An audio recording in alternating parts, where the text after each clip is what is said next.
As tensions with Iran escalate, CBS News national security correspondent David Martin got rare access to U.S. troops serving in the Middle East.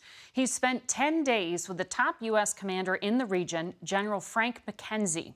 David's report begins at Prince Sultan Air Base in Saudi Arabia.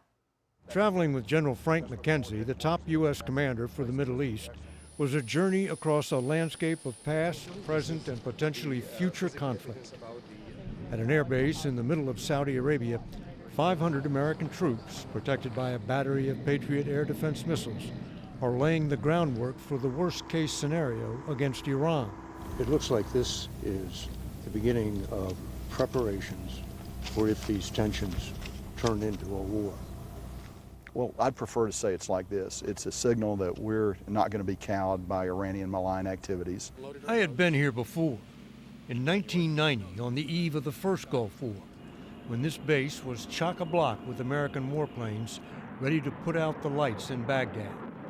Now, nearly 30 years later, McKenzie was taking the first steps in another buildup, only this time to put out the lights in Tehran. How many planes could you bring in here? There have been a lot of planes here in the past. I won't get into exact details, but you could bring as many as you want. It hasn't come to that yet, but the U.S. and Iran remain on a collision course.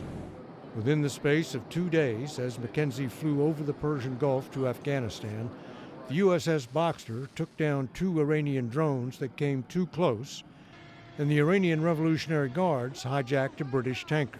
She was fired upon, subsequently boarded, taken under Iranian custody, and is now deep in Iranian territorial waters. Exactly the kind of incidents that could spiral out of control. So McKenzie cut short his visit to Afghanistan, where 14,000 American troops are still fighting America's longest war, and flew to Qatar, where the U.S. has built state-of-the-art command centers to run these seemingly forever wars. General McKenzie is the top military commander, not just for the war in Afghanistan, but for Iraq and Syria as well. But 10 days of getting on and off airplanes with him has made it very clear his #1 mission is war with Iran. How to head it off, and failing that, how to fight it.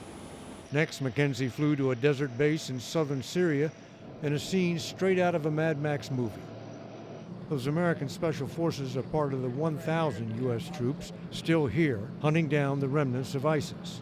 Not by coincidence, this base also sits astride the main land route which connects Iran to its Syrian allies in Damascus. We're standing in the middle of the Damascus-Baghdad highway, and the base is right in the middle of it, so certainly it blocks a major channel of communication. B-22 Ospreys carried us out of Syria, in-flight refueling required, for a visit to the Boxer, which had taken down those Iranian drones. Mission for Greenwell, we're ready. Nobody wants war, but as Captain Ron Dowdell told us, the Boxer is already counting its kills. So I expected to see the silhouette of a drone painted on your bridge. How come it's not there? Wait till we get in port. Our thanks to David and CBS News cameraman Tony Furlow for their reporting. We'll be right back.